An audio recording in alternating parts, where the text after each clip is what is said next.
국제학연구소에서 국제지역학 융합전공 비국가 프로그램을 담당하고 있는 도묘연이라고 합니다. 반갑습니다, 여러분들.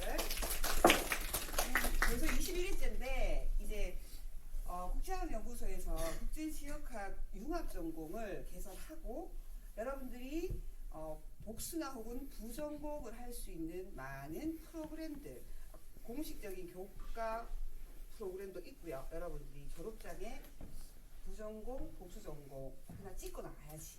그냥 사야가 말고 국제지역학 융합전공 하나 또 졸업장에 찍는 것도 의미지 않습니까? 그 국제지역학 융합전공 복수나 부전공을 끌어들이기 위한 일종의 미끼 상품이 바로 제 브라운백 세미나입니다. 그래서 사실은 이런 어떤 비교과 프로그램들을 우리 왜 여러분들 스토리 플러스에서 좀 활성화하면 그런 관심들이 여러분들 자연스럽게 국제지역학에 대한 융합전공에 대한 관심으로 좀 이어지는 그런 선순환적인 흐름을 만들기 위해서 만들어진 목적도 있고요. 또 한편으로는 또 다양한 여러분들 우리 사실 정치학 전공하지 않으면 이 주제를 언제 여러분들이 한번 그죠? 보겠습니까? 그래서 그런 어떤 여러분들의 어떤 교양 증진이라고 하는 또 다른 목적이 있다는 말씀도 드립니다. 그래서 벌써 21일째 맞이했고요. 원래 이게 되게 자유롭게 하는 세미나 형식이에요. 여러분들 좀 다르죠? 보통 강의실에서 하는 거하고 조금 다르죠? 또 다른 게 있죠. 샌드위치도 주잖아. 그것도 참 중요합니다, 여러분들. 그래서 이제 이런 프로그램들이 우리 지금 또 이번 학기 3차례 더 개최되거든요. 많은 관심을 가져주기 바란다는 부탁드리고 또 우리 또 야간 수업 있다고 하는 학생들도 있는데 우리 그냥 오늘 지금 시작하면 아무리 늦어도 뭐 75분 수업 이내에 다 끝나요. 한 5시 40분 정도까지 교수님께서 정리해 주실 거라고 생각을 합니다. 저는 이제 천천히 물러가고 오늘 여러분들을 위해서 멀리서 오셨습니다. 외국어 대학교에 지금 정치외교학과의 교수로 재직 중이시고요. 교수님과 관련된 다른 소개는 교수님께 직접 여러분들 들으시면 더 좋을 것 같습니다. 박수로 우리 이재석 교수님을 만나보겠습니다. 감사합니다. 좋은 자리에 불려서 감사하고요. 저는 소개받은 대로 외대 정외과에서 근무하고 있고요. 공부는 미국 정치, 한국 정치 이런 거라서 주로 미국, 한국의 선거나 여론 이런 관련된 거를 가르치고요. 실제로 학교에서도 그런 것들을 가르치고 있습니다. 사실 계명대에는 우리 도묘연 선생님도 계시고 또 제가 평소 존경하는 이제 미국 학과는 없어졌나요, 선생님? 이 정외과로 아직은요? 이제 유재성 교수님이 또 미국 정치 하시는 분도 계신데 제가 또 이렇게 여기 와서 이렇게 하게 돼서 또 더 영광스럽게 생각하고요.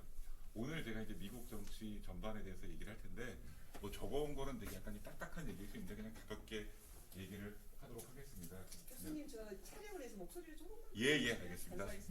예. 오늘 미국 정치 전반에 대해서 그냥 가볍게 얘기를 하도록 하겠습니다. 한번 생각해보세요. 미국 이제 우리는 이제 한국 사람들이잖아요. 그럼 한국과 미국 정치의 가장 큰 차이가 뭘까?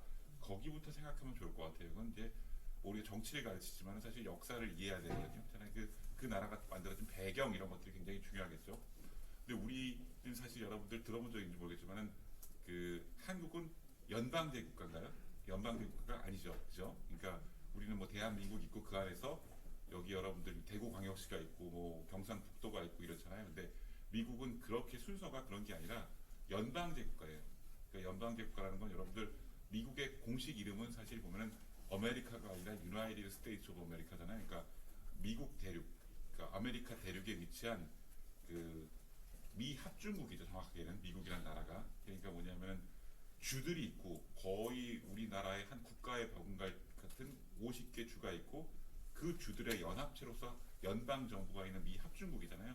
근데 그 뿌리를 보면은 우리 여러분들 얼핏 들어본 적 있을지 모르겠지만은 처음에 미국 동부, 그러니까 뉴욕이 있고 버지니아가 있고 코네티컷이 있고 이런 미국 동부에 13개 주들이 각각이 하나의 독립적인 식민지였고, 독립적이라는 건 그러니까 개별 식민지였고요. 영국의 식민지죠. 그러다가 영국으로부터 독립을 하게 되죠. 영국으로부터 독립을 하는 과정에서는 여러분들 보스톤 차 사건이라든지 이런 것들이 있어요. 저 여러 가지 대표 없는 과세 없다 해가지고 우리도 식민지 경험을 했지만은 독립하고자 하는 욕망이 있었을 거 아니에요. 그런 것처럼 영국으로부터 독립을 했죠. 독립을 하면서 이 독립을 했는데 보면은 이제 독립을 원했으니까 각각의 국가들을 영위하면서 생활을 했는데 문제는 그런 가운데서 뭔가 불안정성을 경험하게 된 거예요. 그러다가 뭔가 대외 관계라든지 아니면은 대내적으로 여러 가지 혼란을 경험하면서 아 이렇게 13개의 어떤 개별적인 그 독립 국가만으로는 뭔가 이 안정적인 어떤 그런 체계를 유지하기 힘들다 이런 생각을 하면서 합의하에 13개주가 처음에 연합해가지고 미 합중국을 만들었고요. 그렇게 만든 미 합중국이 하나 이제 서부로 그러니까 중서부로 해가 지금의 그 미국에 만들었 정도 50개주로 확대해 나간 과정을 거치면서 이렇게 왔던 거예요. 그럼 이건 우리나라랑은 다르잖아요, 그죠? 우리는 보면은 한 국가가 예를 들면 뭐 여기 있고 그 안에서 이제 지방자치 구조를 만든 거죠. 근데 미국은 13개주, 뭐 50개주가 이게 만들어서 하나의 어떤 이런 것들을 만든 거죠. 연방제 국가라는 얘기하는 거죠. 여기까지 이해가 되시죠? 그죠? 그럼 연방제 국가라는 거는 특징이 뭐냐면은 우리 최근에 보면은 여러분들 이 약간 빠져나가는 얘기인데 그런 얘기예요. 미국은 이따가 말하겠지만은 연방 의회가 있어요. 연방 상원이고 연방 하원이 있거든요. 그 연방 상원에는 그 100명의 상원의원이 있고 연방 하원에는 435명의 하원의원이 있거든요.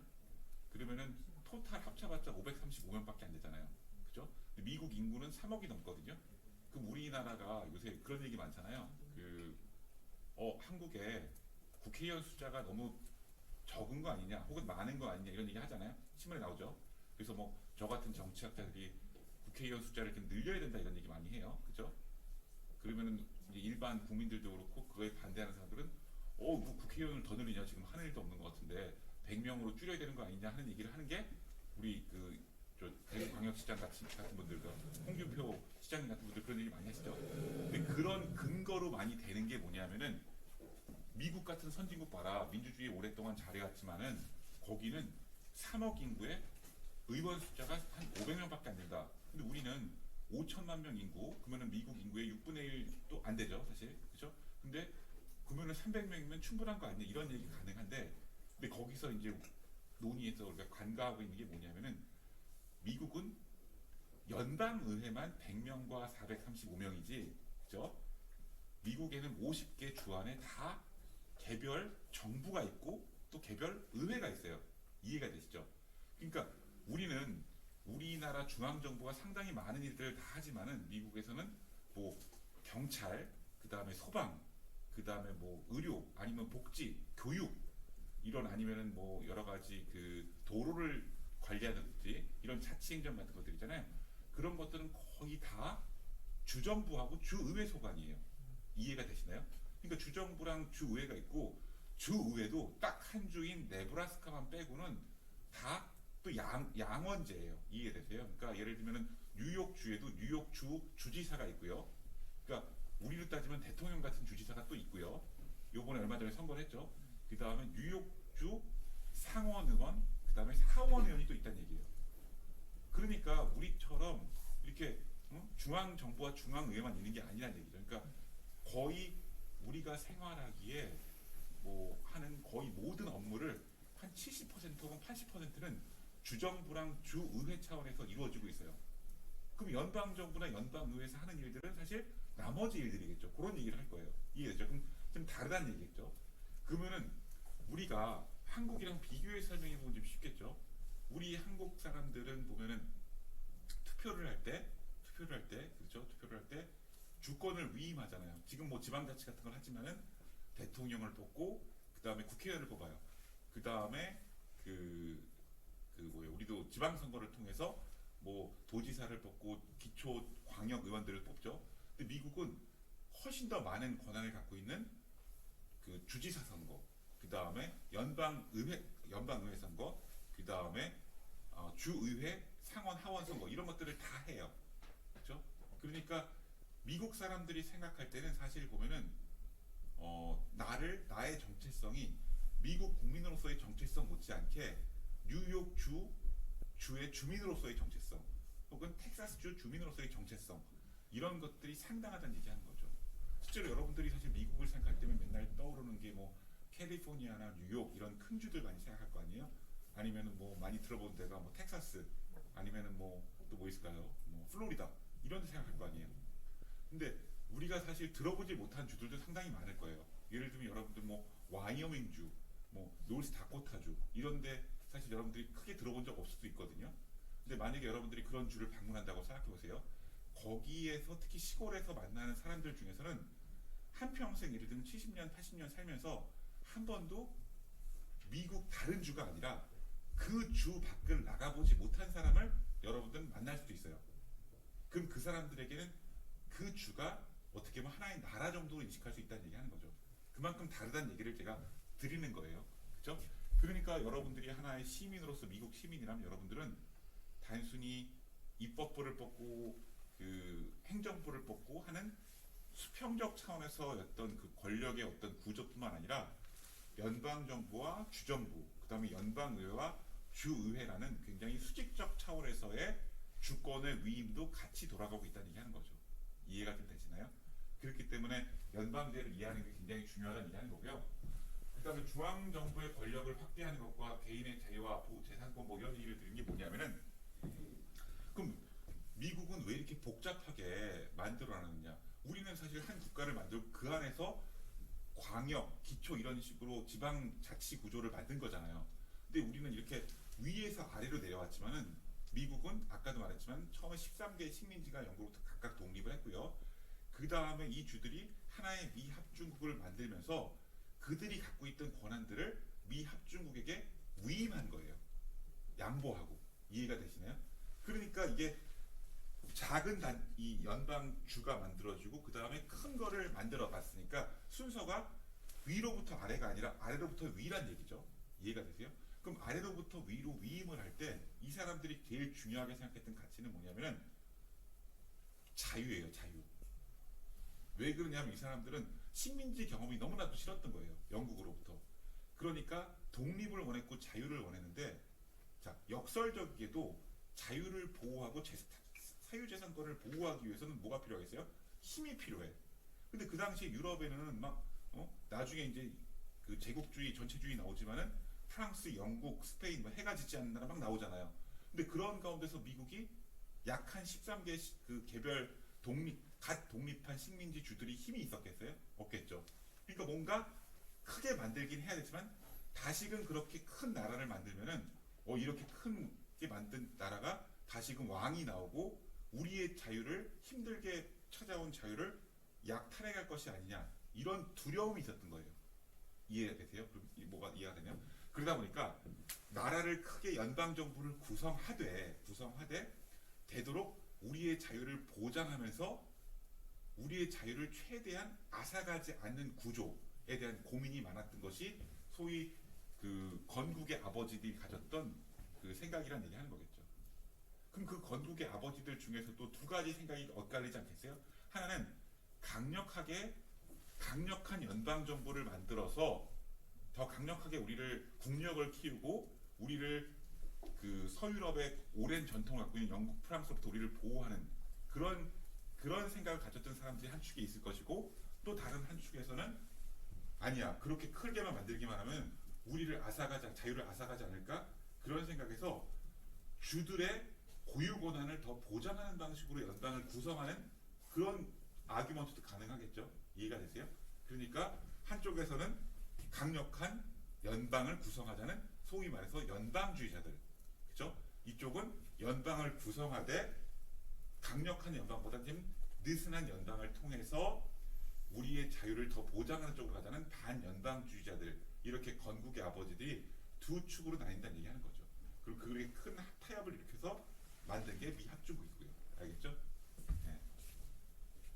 그래서 보면은 제일 중요한 건 자유다. 자유이지만은 미합중국을 만들면서 제일 중요했던 거는 개인의 권리 그 다음에 주들의 자율권 그리고 나서 강력한 연방 정부다. 이렇게 구성된다는 얘기하는 거고 그러다 보면은 결국은 제일 중요한 가치는 자유방임주의나 그 제한정부론. 그래서 여러분들 혹시 미국에서 미국 관련된 뉴스 나오는 거 우리가 잘 이해할 수 없는 사건 판례들이 되게 많아요. 뭐 예를 들면은 뭐 제가 판례 특정 이름을 거론하지 않겠죠. 예를 들면 그런 거 있어요. 뭐 어떤 사람이 이라크에 칼병 갔어요. 군인이 이라크에 파병 가서 그 이 사람이 이제 전장에서 돌아가신 거죠. 군인이 해병이. 그래서 돌아왔는데 이 사람은 동성애자였어요. 동성애자였어요. 남자가.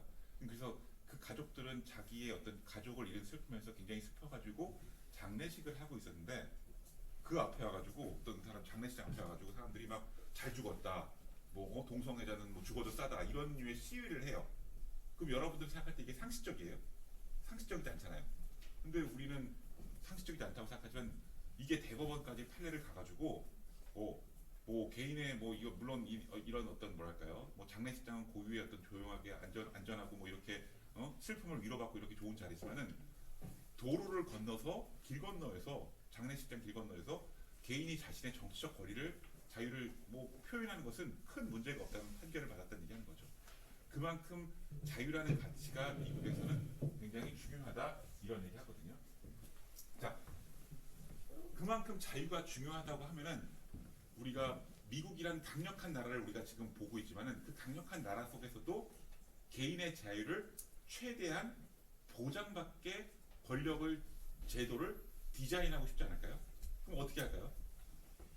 우리가 주권을 위임하고 권력을 만든다고 할 때, 권력을 디자인한다고 할 때, 정치 제도를 디자인한다고 할 때 되도록이면은 서로 견제해서 밸런스를 찾게. 우리가 교과서에서 견제와 균형이라는 걸 좀 배웠잖아요. 그런 식으로. 그러면 그거를 두 가지 방식으로 가능해요. 앞에서도 얘기했지만 하나는 수평적인 견제와 균형이고 하나는 수직적인 견제와 균형이에요. 수평적인 견제와 균형은 이미 연방정부 단위에서 미국은 대통령제를 취하고 있잖아요. 대통령제 어떻게 해요? 우리도 대통령제지만은 행정부의 수반인 대통령을 따로 뽑고 그 다음에 그 입법부의 구성원들인 의회 선거를 따로 해요. 그렇죠? 그리고 또 독립적인 사법부가 있어요. 그렇죠? 그렇게 서로 견제와 균형을 한다는 얘기하는 거죠. 우리도 그렇게 하잖아요. 그렇죠? 근데 내각제 같은 경우는 그렇게 하지 않죠. 입법부를 구성하고 입법부가 행정부를 구성하는 일원적 정당성 구조예요. 그러니까 견제와 균형이 아니라 이거는 어떤 정당성이 일원적으로 하나로 가는 하나의 원리죠. 그렇죠? 그러니까 서로 견제와 균형. 왜? 나는 행정부 대통령이지만 나는 별도의 정당성을 국민들로부터 위임받았고 또한 입법부 구성원인 상하원 연방 의원들도 국민들로부터 별도의 선거를 통해서 임명받은 거예요. 그죠? 맞아요? 이게 수평적인 어떤 견제와 균형의 원리죠. 그러면은 수직적인 건 어떨까요? 나는 또한 내가 선거를 통해서 연방정부와 연방의회만 구성한 것이 아니라 주정부, 주지사, 그 다음에 주의회, 주상원 하원도 마찬가지로 그런 식으로 위임해놨어요. 그러니까 만약에 주정부가 주의회가 나의 권한을 침해한다. 그러면 연방정부가 또한 견제할 수 있고요. 또 마찬가지로 연방정부가 너무 과도하게 개인의 자유를 침해하면 주정부가 그거를 보호할 수 있겠죠. 이해가 되세요? 그런 식으로 수평적 구조와 수직적 구조를 통해서 개인의 자유를 최대한 보장할 수 있도록 권력이 혹은 주권이 어느 한쪽에 너무 쏠림이 없게 집중이 안 되게 그런 식으로 수평과 수직적 권력 구조를 이렇게 디자인했던 얘기하는 거죠. 이해가 되시나요? 그것이 결국은 자유를 보장하기 위한 그런 거란 얘기하는 거겠죠. 그래서 권력 분립제도다. 상하원이 분립돼 있고 입법부, 행정부, 사법부 구성에서 서로 다른 원리가 적용된다는 얘기하는 거죠. 그렇죠? 입법부가 행정부를 견제할 때는 대통령 탄핵 같은 것도 가능하겠죠. 또 행정부가 입법부를 견제할 때는 예를 들면은 입법부가 위반한 정책에 대해서 행정부가 다른 스탠스를 취할 수도 있고요. 그다음에 입법부가 한 거에 대해서 행정부가 또 다른 식으로 또 견제를 할 수가 있어요. 또 사법부는 우리 알다시피 입법부와 행정부가 서로 법안과 정책에 대해서 다른 생각을 갖고 있을 때 법적인 판단을 내려줄 수가 있잖아요. 그렇죠? 그런 식으로 한다는 얘기죠. 그리고 또 주의회가 된다는 얘기하는 거죠. 자, 이렇게 제가 아까 정리했죠. 연방의회, 대통령, 연방법원이 각각 서로에 대해서 견제와 균형을 할 수 있다는 얘기들이 나오는 거예요. 자, 그래서 연방주의가 굉장히 중요하다. 미국을 이해하려면 이중주권제라는 건 뭐냐면은 우리는 주권을 위임할 때 주로 중앙정부에게 우리는 위임하잖아요. 중앙정부는 국회에다. 그러나 미국은 주정부, 그다음에 주의회에도 같이 위임해서 수직적인 이중주권 위임이 가능하다는 얘기하는 거예요. 알겠죠? 여러분들 우리 보면 그 지역에서 최근에 활동 많이 하는 정치학자님들이 얘기했을 때 지방 분권이 실질적으로 필요하다는 얘기하는 거잖아요. 그건 연방제 수준까지는 모르겠지만 이런 얘기를 하는 거죠. 그러니까 뭐 예를 들면 중앙정부가 모든 세금을 걷어서 다 중앙정부에 지나치게 지방정부가 의존하게 하는 것이 아니라 많은 권한을 더 위임받고 싶어하는 거죠. 이양받고, 그렇죠? 그런 얘기를 하는 거예요. 그러니까 뭐 이런 얘기를 하는 거고요. 그래서 연방정부와 주정부의 관계를 보면은 헌법에 위임된 연방정부 권한과 주정부의 권한이 있는데, 물론 연방정부가 우월하겠죠. 왜? 안 그러면 나라가 해체될 거 아니에요, 그죠? 그런 얘기하는 거고요. 그다음에 주에 대한 유보적 권한. 자, 주정부가 물론 연방정부가 우월하지만 주정부가 연방정부에 위임한 권한들이 있어요. 그럼에도 불구하고 주정부가 모든 걸 다 위임한 건 아니에요. 왜? 다 위임하다 보면 주정부의 자율성 없어질 거 아니에요, 그렇죠? 그렇게 되는 거고. 그다음에 연방정부와 주정부 각각 구정되는 권한이 있고, 연방정부의 구성 주정부의 역할이 있다는 얘기하는 거죠. 자, 연방정부의 권한은 뭐 사실 뭐 할 수 있는 것들이 있다는 얘기하는 거예요. 뭐 강력한 조치를 취할 수 있다는 얘기하는 거고, 연방정부는 스풀메스 클로즈가 뭐냐면은, 자, 제가 전반부에 계속해서 자유가 중요하고 주정부들이 권한을 위임하고 그 안에 거주하는 사람들이 주권을 위임해서 연방정부 구성했다 그랬잖아요. 왜? 필요에 의해서. 강력한 정부가 우리를 보호해줘야 되니까, 역설적으로 우리의 필요에 의해서. 근데 그렇게 위임해서 연방정부를 구성했을 때 연방이 지속하고 이어지기 위해서는 그 최고권 조항이라는 게 필요해요. 이게 무슨 말이냐면은, 자, 주정부가 마음대로 막 해요. 그러면은 이게 보면은 이게 무슨 연방이야. 물론 우리가 주정부가 위임해서 연방정부를 구성했지만 주정부 마음대로 한다면은 그거는 말이 안 되잖아요. 그러니까 주가 또 각각 따로 정책을 하고 아기가 안 맞는 걸 하면은 이거는 같은 연방의 구성이 아닐 거 아니에요. 그렇기 때문에 그 필요한 경우에는 최고 권위는 연방정부가 한다는 것을 명시했다는 얘기하는 거고요. 주와 주와의 헌법 사이에 충돌이 있다거나 주의 법과 연방정부의 법이 충돌이 있을 때 최종 그 권위는 연방 헌법이 갖는다는 거죠. 그것이 합의한 거 아니에요? 어떤 헌법의 계약이라는 것은 우리의 헌법도 있지만 연방정부의 헌법이라는 것은 그 나라 미 합중국 영토 범위 내에서는 최고의 권위를 갖는다는 것을 의미하는 거니까요. 그렇죠? 그리고 주정부에게 금지된 거는 외교와 전쟁 행위. 그렇죠? 주가 예를 들면 캘리포니아가 예를 들면 북한하고 전쟁한다. 아니면 뉴욕이 뭐 이라크랑 전쟁한다. 이런 것들은 안 된다는 얘기죠. 그럼 그거는 물론 주가 연방정부에 위임한 권한들이 있지만은 그럼에도 불구하고 저것은 안 된다. 왜냐하면 주는 나라는 아니니까요. 그렇죠? 합중국 내에서 같이 있습니다. 왜냐하면 사실 저거는 대외적 주권과 관련되는 거잖아요. 대외적 주권. 그렇죠? 그러니까 화폐제조. 미국이 예전에는 보면은 뭐 주별로 달러가 달랐어요. 예를 들면 뭐 뉴욕 달러, 뭐 코네티컷 달러 이렇게 화폐가 달라. 그럼 사실 이게 되겠어요? 경제 유통이 되겠어요? 사회적 혼란이 되고 그 안에서 환율 문제가 있을 거 아니에요. 그런 사회적 혼란에 과도기적으로 있었어요. 연방 규약이라 그래서 그 미국이 처음부터 이렇게 강력한 연방을 만들었던 건 아니고 단계를 거쳐온 건데, 이런 사회적 혼란이 있었거든요. 그 단계에서 그 사회적 혼란이 있었을 때 뭐 이런 화폐 제조에 문제가 있었다는 얘기하는 거죠. 그다음에 다른 주로부터 수입된 물품에 대해서 관세를 부과한다. 이건 딴 나라가 아니니까 각 주가 독립성과 자율성은 있어도요. 그다음에 병력과 일본의 보유. 뭐 주방위구는 있지만은 주방위구라는 것은 연방 정부가 허용하는 범위 내에서 유지가 되는 거예요. 그다음에 다른 주와의 협약 이런 것들은 안 된다. 그다음에 보유 권한, 뭐 보유 권한이라고 하는데 이건 뭐냐면은, 자, 연방 정부에게 모든 걸 다 위임했지만은 그럼에도 불구하고 주정부가 갖는 권한이 있다는 얘기. 예를 들면 경찰권. 대표적으로 여러분들 그런 거 보세요. NYPD 이런 거 들어봤죠? 무슨 뉴욕 경찰국, 아니면 LAPD, 아니면 NYFD. FD는 그 파이어 디파트먼트일 거 아니에요. 우리 보는 그런 류의 어떤 경찰이나 소방 이런 것들은 대부분 다 주 단위에서 움직이잖아요. 이런 것들은 다 뭐 경찰, 소방, 아니면 수도, 상하수도 이런 것들 있잖아요. 기본적인 생활과 관련된 것들은 대부분 다 주 단위에서 이루어지고 있다는 얘기하는 거죠. 교육도 그렇고요. 그렇죠? 그래서 우리가 사실 만약에 미국 시민으로서 미국에 산다면은 기본적인 생활에 대한 것들은 거의 다 주 단위에서 이루어진다는 얘기를 하는 거예요. 동시 연방 정부와 주정부가 동시에 갖고 있는 것은 조세, 차용, 뭐 은행 이런 것들, 도로 건설, 뭐 하급 법원의 설치 이런 것들은 다 연방 정부와 주정부가 동시에 갖는다는 얘기하는 거고요. 이제 요거를 한번 볼게요. 주와의 관계, 이게 재밌는데요. 자, 이 full faith and credit clause라는 게 있어요. 신의와 신용 조약. 예를 들면요, 내가 뉴욕주에서 결혼을 했어. 그러면 내가 결혼했는데 결혼한 부부로서 보장받는 권한들이 있을 거 아니에요, 권리들. 그죠? 예를 들면은 뭐 복지 혜택도 있을 것이고, 내가 아이를 낳으면은 교육 혜택도 있을 것이고요. 여러 가지 경제 혜택들도 있을 거예요. 그죠? 우리는 단순히 두 명의 개인이 만난 합산 정도가 아니니까 부부니까요. 그죠? 근데 이렇게 주에서 결혼해서 딴 주로 이주를 했으면은 이 부부의 권리 혹은 결혼이라는 계약이 유지되는 것인가, 동등하게 보장받는 것인가, 이런 문제가 있겠죠. 이해되세요? 무슨 말인지? 그런 것 관련된 하나의 예가 그 연방결혼보호법이에요. 그 1996년에 제정된. 이런 것들에서 제일 중요한 흥미로운 사건 하나가 뭐냐면, 여기 보면은 그 미합중국 때 윈저 판례인데요. 이게 뭐냐면은 지금은 미국에서 동성결혼이 다 합법이에요. 그러니까 우리나라는 아니죠. 근데 미국 연방정부 차원에서 동성결혼이 합법이기 이전에 일부 주들에서는 먼저 동성결혼의 합법을 허용했어요.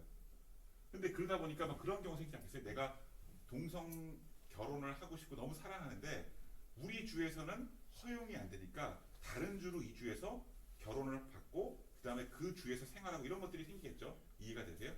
근데 그러다가 부득이하게 다른 주로 이주를 한다든 이런 일들이 생길 수 있겠죠? 그런 경우에 좀 약간 애매한 부분이 발생하잖아요. 그것과 관련된 대표적인 판례가 미합중국과 윈저의 판례인데요. 자, 이게 뭐냐면은 이 이리스 윈저라는 사람이 얼마 전에 돌아가셨어요. 여러분들 기사 찾아보면 나와요. 80 몇 살까지 하시다 돌아가셨는데 이분이 많이 배우신 분이고, 이분이 처음에는 동성결혼, 이성결혼했다가 잘 안 되시고 어떤 파티에서 그 사랑하는 사파이어인가 하는 여자분을 만나서 두 분이 40년 동안 거의 부부처럼 살고 토론토에 가서 결혼하셨어요. 그리고 미국에 와서 뉴욕에 살았는데 배우자가 먼저 돌아가시게 된 거예요. 근데 돌아가시고 나서 봤더니 자기한테 한국 돈으로 약 4억 원의 상속세가 부과된 거예요. 연방정부에서. 그러니까 30만 불이 넘는 돈이죠. 근데 미국에서는 우리랑 다르게 그 부부간의 상속은 세금을 면제받는 혜택이 있어요. 근데 동성 결혼이라는 이유만으로 이거는 인정을 못 받은 거죠. 그러니까 나는 4억을 내야 되는 거야. 너무나 사랑하는 사람이 돌아가셔서 배우자가 돌아가신 슬픔도 있는데, 그럼 이런 경우에 너무 억울할 거 아니에요. 이 사람이 연방 대법원까지 가는 소송을 해가지고 이겨낸 거예요. 그래서 이 판례를 계기로 해가지고 이 사람은, 이 애리스 윈저는 그 전에는 그 이성 부부만 허용을 받던 결혼보호법의 혜택을, 예를 들면 뭐 상속세 면제라든지 여러 가지 복지 혜택, 그런 것들을 같이 동성 부부에도 연방정부 차원에서 인정받을 수 있는 것을 쟁취해내서 이 윈저라는 사람, 에디스 윈저라는 사람은 그런 어떤 그 아이콘, 어떤 그 동성 결혼의 권리를 보장하는 아이콘이 된다는 얘기하는 거죠. 이때 실제로 기사 찾아보면 나오겠지만은 2013년 당시에 대통령이 누구예요? 흑인 대통령이, 최초의 미국 흑인 대통령이 오바마였거든요. 오바마 대통령은 알다시피 민주당 대통령이고 흑인이잖아요. 그러니까 민주당은 전통적으로 동성애자 등 사회적 약자에 대한 어떤 권익 보호에 굉장히 적극적이었잖아요. 근데 오바마 대통령이 그걸 원한다 해서 그걸 할 수 있는 건 아니에요. 왜냐하면 이건 법적인 문제이기 때문에 법의 해석과 법의 제정과 관련된 거잖아요. 그러니까 사법부가 판결을 내려서 오바마 대통령이 너무 기쁜 마음에 윈저에게 전화를 걸어서 내가 집권하고 있는 당시에 다행히 이런 판결을 내서 당신 덕에 내가 이런 것을 기꺼이 뭐 해결할 수 있게 됐다 이래서 축하 전화도 하고 있었어요. 그래서 이런 것들, 그러니까 뭐냐면 다른 주에서 법적인 어떤 결혼을 하고 다른 주로 이주했을 때 그 보장받는 것, 이런 것들을 이렇게 법적으로 해결했다 이런 얘기 나오는 거죠. 그죠? 특권과 면제 조합, 이런 것들은 뭐냐면은 결국은, 자, 내가 예를 들면 뉴욕주의 시민이에요. 근데 내가 어떤 결혼이나 아니면 졸업이나 아니면 이런 여러 가지 이유에 따라서 뭐 예를 들면은 펜실베니아로 이주했어. 그러면 내가 뉴욕주에서 처음에 출생 등록을 하고 했던 이유만으로 펜실베니아에 가서 내가 갖는 여러 가지 혜택들 있잖아요. 미국 시민으로서의 어떤 특권이나 여러 가지 법적인 권리 같은 거를 과연 부정받아야 되는 거 당연히 안 되겠죠. 미합중국 시민이기 때문에 그런 것들을 보장하는 것이 그렇고요. 범죄인 인도 조항도 여기에 해당한다는 얘기하는 거죠. 그렇죠? 예를 들면 여기서 범죄를 저지르고 다른 지로 이주한다. 똑같이 범죄인이라는 얘기하는 거죠. 그렇죠? 그런 것들 얘기하는 거죠. 자, 그러면은 우리가 좀 더 깊이 들어가서 그 선거 얘기하는데, 마침 우리가 작년 11월에 미국 그 중간 선거가 있었어요. 이 중간 선거라는 건 조금 이따 설명하기 좀 뭐냐면은, 미국은 2년마다 주로 선거를 해요. 다른 선거들은 좀 다른 복잡한 선거들은 제껴두고 일반적으로 보통 평균적으로는 2년마다 선거를 하는데, 자, 그 2년 중에서 4년마다는 대통령 선거가 있어요. 미국 대통령 인기가 4년 있잖아요. 4년마다는 대통령 선거였고요. 그 다음에 대통령 임기 중간에 2년마다 그 선거가 있는데 그때는 상원과 하원 연방 의원 선거만 해요. 연방 정부 차원에서는 연방 수준에서는.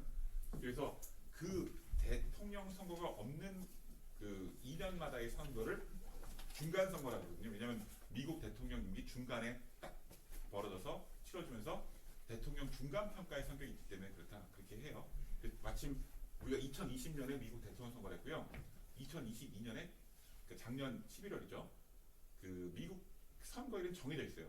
2022년 11월에 했는데 정해져 있는 게 뭐냐면은 그 11월에 그 월요일이 시작하는 첫 번째 주에 화요일이 선거일이에요. 그러니까 예를 들면은 11월이 처음 시작했는데 11월 1일이 뭐 수요일부터 시작했다. 혹은 화요일부터 시작했다. 그럼 그 화요일은 선거일이 아니라 11월 한 다음에 첫째 월요일을 맞이한 그 화요일이 된다는 얘기하는 거죠. 지난 11월엔 6월에 11월 6일에 선거를 했는데요. 그래서 뭐 우리가 기대했던 것보다는 바이든 대통령이 좀 선전을 했어요. 그래서 지금 보시면은 주지사 선거는 주지사 임기는 예외 2개 주 있다 나오지만 뉴햄프셔랑 버몬트주거든요. 임기가 4년이고 대부분에 비해서 텀 리밋이라는 걸 적용해요. 텀 리밋이라는 건 뭐냐면은 우리도 최근에 이거 논의가 있거든요. 국회의원 임기 제한 같은 거 있잖아요. 뭐냐면 우리도 지금 보면은 그 지자체장 같은 경우에는 3번 임기하면 물러나잖아요. 구청장이나 아니면 군수 이런 분들. 그런 것처럼 미국 주지사는 대부분의 경우는 뭐 한 번, 2번 혹은 3번 하면은 각 주에 따라 정황이 나눠지면은 그걸로 물러나는 경우가 있겠죠. 이건 장단점이 있어요. 연속성은 사실 안 좋고 그 대신 새로운 느낌은 있으니까요. 그렇죠? 그다음에 대통령 선거 중간에 치러주는 주들이 많다. 그래서 중간 선거 때 같이 많이 18년, 20년, 21년 이렇게 짝수에 많이 2년마다 많이 치러지는 경우들이 많다는 얘기하는 거고요. 그다음에 대통령 선거와 동시에 치러지는 주들도 9개 주가 있다. 2016년, 20년, 24년에 또 있겠죠. 그렇죠? 그다음에 2년 임기에 따라 2년마다 짝수에 치러지는 주는 2년 임기는 2개라고 그랬잖아요. 유엔프처럼 버몬트주가 있다. 그다음에 홀수에 치러지는 주가 3개 주가 대통령 선거 1년 전에, 그다음에 이 2개 주는 대통령 선거 1년 후에. 그럼 왜 이렇게 홀수에 치러질까요? 다른 거 같은 경우에는 사실 보면은 중간 선거 때나 아니면은 4년마다 해서 대통령 선거 때나 아니면 연방의회 선거랑 같이 하잖아요. 그럼 홀수에 한다는 거는 특별한 경우가 아니고서는 연방의회나 연방 대통령 선거가 없어요. 그죠? 근데 여러분들 한번 선거할 때 생각해봐요. 그 대통령 선거 때나 아니면 연방 선거할 때 같이 한다면은 주지사나 주의회 선거도 비슷한 정당으로 다 찍어주지 않겠어요? 그러니까 이게 일관 투표를 할 거 아니에요. 근데 그렇게 되면 너무 중앙정부의 논리, 중앙정치의 논리에 의해서 주정치도 많이 휩쓸릴 거 아니에요. 그러니까 그런 것들을 좀 보완한다, 혹은 막는다, 그런 걸 방지한다는 생각 속에 이런 주들은 홀수에 치러지게 되겠죠. 그렇죠? 주 외에는 아까 제가 이미 얘기했잖아요. 49개 주에서 다 양원이 있다. 그러니까 미국은 연방의회 상하원뿐만 아니라 50개 주 중에 49개 주에서 상하원이 다 있어요. 근데 네브라스카 주는 그냥 단원제예요. 그러면 50개 주니까 50 곱하기 2 하면은 100개인데 거기서 네브라스카 주는 하나 빠지니까 99개 의회가 주의회가 있다는 얘기 하는 거겠죠. 그죠? 그러니까 그 안에서 다 많이 있는 거고요. 그 다음에 하원의 횟수가 상원의 횟수보다 많고요. 하원의 임기는 2년, 상원 임기 4년 있다. 그죠? 이거는 뭐냐면은 그 주민 소환으로 해임된 주지사들도 있어요. 우리나라 같은 경우에도 주민 소환제 도입하자는 얘기 국회의원들 있잖아요. 근데 미국도 연방 상원이나 하원에는 주민 소환이 없어요. 사실 뭐 소환할 것도 없는 게 하원 같은 경우 연방 하원 같은 게 임기가 2년이거든요. 소환 준비하다 보면 벌써 2년 이게 끝날 거 아니에요. 4년 그 상원의원 같은 경우는 임기가 6년인데 지금 걸리지만은. 근데 이제 조금 이따 제가 연방 상원과 하원의 임기가 왜 다른가를 좀 설명할 건데요. 2년은 빨리빨리 돌잖아요. 근데 6년은 천천히 돌죠. 그렇죠? 여러분들은 빨리빨리 도는 게 좋은 것 같아요? 천천히 도는 게 좋은 것 같아요? 빨리빨리 도는 것도 좋은 게 있고 또 천천히 도는 게 좋은 것도 있겠죠. 그죠? 빨리빨리 도는 게 좋은 건 뭐냐면 여러분들 주민소환 지금 얘기하잖아요. 주민소환 하고 싶다는 건 뭐예요? 아 너무 잘못 뽑은 것 같아요. 빨리빨리 평가해서 저 사람 갈아치고 싶어. 그래서 민의에 빨리빨리 좀 반응해라. 이런 목적이 있는 게 하나가 있을 것이고 우리 포퓰리즘 얘기하잖아요. 민의에만 너무 빨리빨리 따라가다 보면은 표에만 너무 민감하게 움직이고 국가의 중차대한 이슈들 이런 걸 좀 잘 못 보지 않겠어요? 그러니까 그런 거는 좀 더 deliberation, 숙의하고 숙고해라. 그런 건 6년마다 하겠죠. 그래서 두 가지 바디를 동시에 갖고 상원과 하원을 만들었다는 얘기하는 거겠죠. 그래서 하원과 상원이 갖는 기능도 보면 좀 달라요. 상원은 주로 대통령이 주로 임명하는 임명직에 대한 어떤 승인, 그 다음에 뭐 주요 조약 체결 이런 국가 차원의 중차대한 문제들은 상원에서 해요. 하원은 주로 더 주민들과 가까운 민의와 관련된 것들이잖아요. 그런 것들을 한다는 얘기하는 거겠죠. 이렇게 들어보면 미국 정치 디자인이 상당히 보기보다 다르게 굉장히 체계적이죠. 200년 전에 만들었는데, 그죠? 그 건국의 아버지들이, 그죠? 근데 이 주민소환 얘기해서 그래서 연방 차원에서 주민소환은 없고요. 우리도 지금 보면은 뭐 시장이나 군수 이런 분들은 주민소환이 가능해요. 기초 차원에서는. 근데 여기 보면은 뭐 린 프레이지어, 그 다음에 그레이 데이비스 2003년 있는데 이 그레이 데이비스 같은 사람은 캘리포니아 주지사였는데 그 당시에 경제가 너무 안 좋아서 주민 소환으로 리콜 일렉션 소환 선거가 있어서 낙선했어요. 그 중간에 임기 중간에 마치지 못한 거죠. 대부분의 경우는 다시 리콜 됐어도 다시 이기는 경우들이 많거든요. 근데 이때는 졌어요. 이때 이 사람을 이긴 사람이 누구냐면 여러분들은 그 영화 세대는 아니겠지만 여러분들 터미네이터라는 영화 아세요? 거기 나왔던 배우 중에 아놀드 슈왈츠네거라고 있잖아요. 그 사람이 캘리포니아 주지사인데 그 사람이 이 사람을 이기고 당선됐어요. 이따가 제가 얘기하겠지만은 그 미국은 선거에서 중요한 게 각 주마다 갖고 있는 색깔이에요. 근데 캘리포니아주 같은 경우에는 주로 민주당이 주로 선거에서 많이 주 전체적으로 볼 때는 압승을 하거든요. 그러니까 블루 스테이트라 해서 파란 주로 많이 분류가 돼요. 그 그레이 데이비스도 민주당 사람이었어요. 근데 재밌게도 아놀드 슈왈츠네거 같은 경우에는 공화당 소속이었는데 이 사람을 이기고 소환 선거에서 당선, 현직 주사를 이겼어요. 물론 그 당시에 경제가 안 좋았던 것도 있지만은 아놀드 슈왈츠네거는 공화당 소속이지만 원래 정치를 했던 사람은 아니잖아요. 그러니까 아무래도 당파색이 좀 옅고 지금은 여러분들 기억하지 못하지만 아놀드 슈왈츠네거가 그 원래 결혼했던 여자가 마리아 슈라이버라는 사람인데 그 나중에 불륜 문제로 해서 좀 이혼했죠. 근데 그분이 결혼했던 원래 집안이 여러분들 잘 아는 존 F 케네디 아시죠? 케네디가 민주당에서 굉장히 중요한 집안이잖아요. 그 집안 사람이었어요. 그러니까 민주당의 사위 같은 그런 거니까 아무래도 민주당 사람들에게 덜 당파적으로 거부감이 있었겠죠. 자, 이제 연방의회가 아까 계속 얘기했지만 이렇게 좀 다르게 구성되어 있다는 얘기하는 거예요. 자, 최저 연령 25살 상원. 제가 아까 하원과 상원의 어떤 그 색깔에 대해서 좀 다르다는 얘기했잖아요. 상원은 좀 더 딜리버레이, 숙고하는 답이고 하원은 조금 더 민의에 더 예민하게 민감하게 반응해야 한다는 얘기했잖아요. 그러니까 상원이 좀 더 나이가 많아요. 좀 더 세금도 많이 내고 생각이 좀 더 깊은 나이. 물론 나이가 많다고 반드시 그런 건 아니지만 일반적인 얘기죠. 그다음에 시민권은 최소 7년, 최소 9년. 상원의 어떤 그 허들이 높죠. 임기 2년, 6년. 주당 의원 수는 인구수에 비해 2명. 당파성은 강한 편, 다소 약한 편 이렇게 나와요. 당연히 여기는 2년마다 계속해서 선거에 나니까 당파성이 좀 정당의 영향을 좀 받겠죠. 근데 여기는 6년마다니까 당 지도부로부터 좀 자유로워요. 그렇죠? 근데 이게 하나 재밌는 요거를 좀 얘기하고 갈게요. 여기는 인구수의 비례고 여기 2명이라고 했어요. 자, 우리가 아까 13개 주가 처음에 미국 합중국을 만들었다고 했어요. 근데 13개 주에는 뉴욕주나 버지니아주, 펜실베니아 이런 주처럼 큰 주가 있었어요. 반면에 코네티컷주라든지 아니면 그 브라운대가 있는 그 로드 아일랜드주 같이 인구가 작은 주가 있어요. 지금도 마찬가지예요. 그죠? 그럼 여러분들 볼 때 인구 비례에 맞춰서 의원 수를 할당하는 게 맞을까요? 아니면은 그 각 주마다 대등하게 똑같은 수의 의원 수를 주는 게 맞을까요? 이해가 되세요? 어떤 게 더 정당하다고 생각할 것 같아요, 여러분들? 네? 인구수에 비례해서 그렇죠?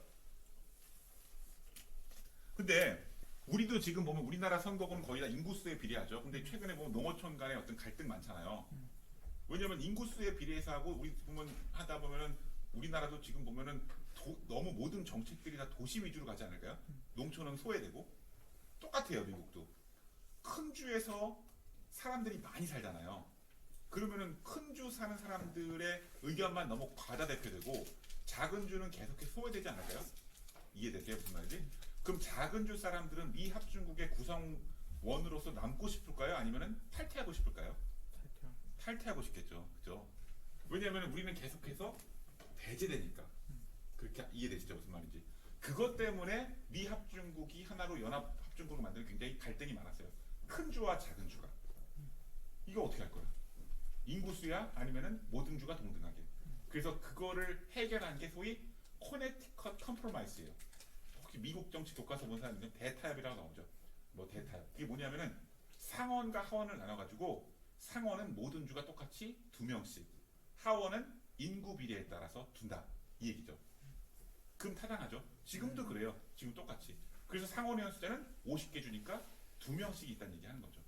하원은 그 인구 비례에 따라서 435명인데 매 10년마다 인구 조사를 해가지고 센서스 조사를 해가지고 좀 이따 보여드리겠지만 지금 증감이 있어요. 예를 들면 미드웨스트 같은 데는 좀 줄고 남부나 그 서부 같은 데 많이 늘고 있고요, 인구가. 그거에 따라서 의원 수가 달라지죠. 선거구 설정을 다시 하는 거예요. 자, 여러분들 여기서 좀 더 나가서 미국 그 대통령 선거 하잖아요, 4년마다. 미국 대통령 선거하는 제도가 되게 특이하거든요. 여러분 약간 이해 안 될 때 많잖아요. 미국 대통령 선거는 주로 선거인단 투표를 해요. 선거인단 투표. 근데 제가 그걸 왜 지금 얘기하냐면 이거랑 관련이 있어요. 미국 선거인단 득표수가 총 몇 표인지 아세요? 538표예요. 538이라 해서 뭐 미국 선거 예측하는 사이트 이름이 538이거든요. 그게 538이라는 얘기죠. 그럼 538이 어디서 나왔냐? 아까 제가 미국 하원의 숫자가 몇 명이라고 했어요? 435명. 그죠? 그 다음에 미국 상원의 숫자가 몇 명이라고 했어요? 100명. 그러면 535명이죠. 거기서 주가 아니지만 미국에서 특별한 데가 어디예요? 연방정부가 있는 곳. 디스트릭트 오브 콜럼비아. 워싱턴 DC. 거기에 3표가 있어요. 왜냐면 DC 사람들도 무시받은 애니까 수정헌법을 통해서 거기다 3표를 줬거든요. 그럼 535예요. 그래서 535 더하기 3에서 538표가 나오는 거거든요. 그럼 자, 이렇게 보면 어떻게 되냐면은 똑같은 원리예요. 대통령 선거를 할 때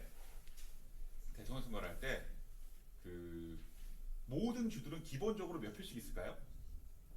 2표씩은 다 있어요. 왜? 상원의원 숫자만큼은 다 표가 있으니까.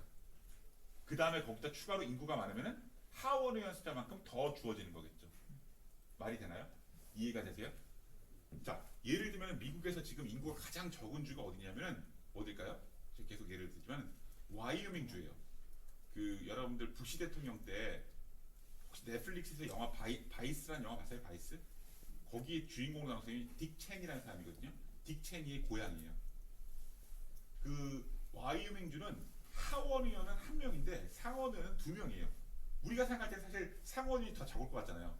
근데 그렇게 인구가 적은 주들도 있다는 얘기하는 거죠. 그러면 와이오밍 주는 어떻게 될까요? 그 선거인단 숫자가 2개에다가 하나니까 3표예요. 그죠? 이해가 됐어요? 그죠? 그렇게 다 기본적으로 주어진다는 얘기하는 거죠. 자, 그러면은 또 한번 생각해 보세요. 미국은 우리처럼 미국 유권자들이 다 투표해가지고 대통령을 뽑아요. 근데 그런 경우도 있어요. 2016년도 그랬고 2000년 부시 고어 때도 그랬어요. 2016년 트럼프랑 힐러리 때도 그랬는데 전체 유권자들 유효 투표소에서 득표를 많이 한 후보랑 때로는 선거인단 득표가 많이 한 후보랑 차이가 있어요. 선거인단 득표를 많이 한 사람이 이기기도 하거든요. 그럼 여러분들은 이게 되게 불합리해 보이잖아요. 근데 제가 아까 처음에 뭐라 그랬어요? 미국은 연방 국가다. 그거를 생각하면 좀 그게 다를 수도 있어요. 자, 여러분들은 만약에 내가 대통령 후보예요. 대통령 후보면은 인구가 많고 큰 도시 지역만 가겠어요? 아니면 시골 가겠어요? 도시만 가겠죠. 그게 더 큰 나라 광활한 나라를 다 돌아다녀야 되는데 뭐 뉴욕 시티 가고 아니면은 LA 가고 그죠? 시카고 가고 뭐 휴스턴 가고 이렇게 가지 않겠어요? 인구 많은데 딱 가면 그 표만 모으면 다 이기는 거 아니에요? 이해가 되시나요? 그죠? 그러면은 와이오밍주를 갈까요? 집도 뭐 한 10km 한 5시간 가야지 한 채 나올까 말까 한데요. 갈까요? 안 가요. 그죠? 그러면은 그런 주들은 똑같아요. 계속 있을 이유가 있을까요? 없어요. 그죠? 그잖아. 왜냐면은 대통령 선거할 때마다 우리는 표도 적어가지고 오지도 않는데 근데 미국 선거할 때 대통령 선거할 때 보면 실제로 후보들이 가는 주들을 봐봐요. 캘리포니아만 가요? 아니면 텍사스만 가요? 뉴욕만 가요? 아니에요. 큰 주를 가지 않고 작은 주를 갈 때가 많거든요. 왜 그럴까요? 이미 아까 제가 말씀드렸지만 미국은 기본적으로 3표든 5표든 다 표는 다 주마다 다 정해지고 그 표를 선거하는데 미국은 각 주마다 색깔이 다 있어요. 이미 캘리포니아는 파란 주, 텍사스는 빨간 주, 뉴욕도 파란 주, 플로리다는 왔다 갔다 하는 주였어요. 그 다음에 대표적으로 왔다 갔다 하는 주가 예를 들면은 위스콘신, 미시간, 펜실베니아 이런 주였어요. 자, 그러면은 매번 선거 때마다 빨간 때는 계속 빨갛고 공화당이라는 얘기죠. 파란 때는 계속 파래요.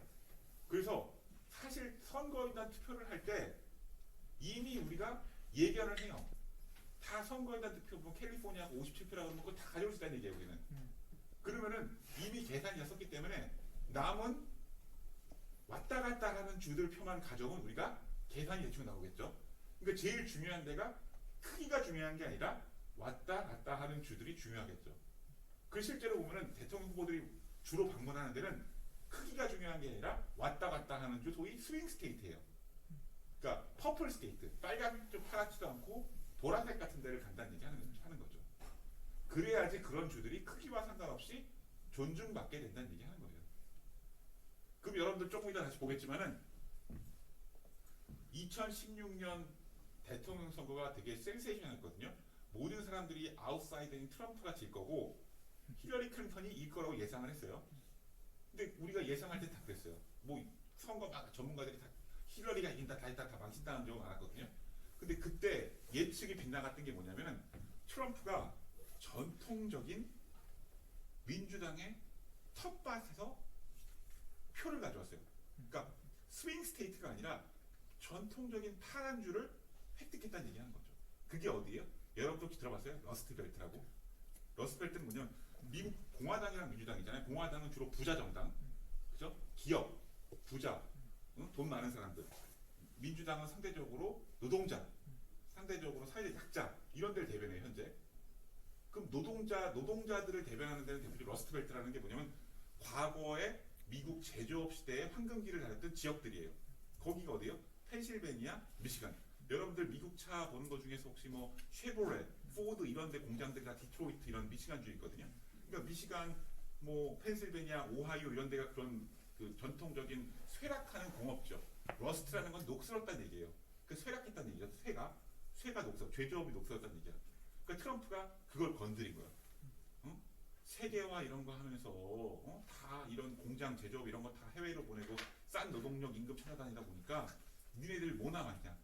그런 심리를 자극해서 전통적으로 민주당을 찍던 노동자들이 많이 거주하는 미시간주, 위스콘신주, 그 다음에 펜실베니아주, 오하이오주 이런 표를 가져왔다는 얘기하는 거죠. 그렇게 해서 얘기했다는 얘기하는 거죠. 이해되시죠? 무슨 말인지. 예.